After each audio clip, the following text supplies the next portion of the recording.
ফিল্মি স্টাইলে ইউক্রেন দখলের পথে রাশিয়ার সৈন্যরা এবার কি করবেন প্রেসিডেন্ট ভলোদিমির জেলেনস্কি জানা গেছে ইউক্রেনের রাজধানী কিয়েভ থেকে মাত্র কিছু দূরেই অবস্থিত দেশটির গুরুত্বপূর্ণ একটি অঞ্চলের দখল নিতে প্রায় 1.5 লাখ সেনা পাঠানোর সিদ্ধান্ত নিয়েছেন রাশিয়ার প্রেসিডেন্ট ভ্লাদিমির পুতিন। এরই মধ্যে যাত্রাও শুরু করেছে রুশ সেনারা। ইউক্রেনের লাগাম নিজের হাতে ধরে রাখতে পারবেন তো জেলেনস্কি?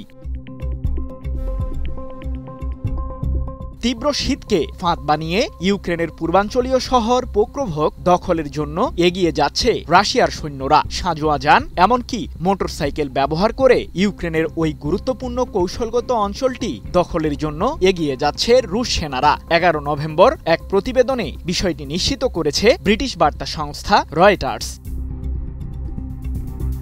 প্রায় 1 বছরেরও বেশি সময় ধরে পোক্রোভক দখল করার হুমকি দিয়ে আসছে রাশিয়া, কারণ এই অঞ্চলটি পুরোপুরি দখল করতে সফল হলে পাশেই থাকা দোনেস্ক অঞ্চলের বৃহত্তম দুটি শহর ক্রামাটোরস্ক এবং স্লোভিয়ানস্কের নিয়ন্ত্রণ নিতে পারবে পুতিনের সামরিক বাহিনী।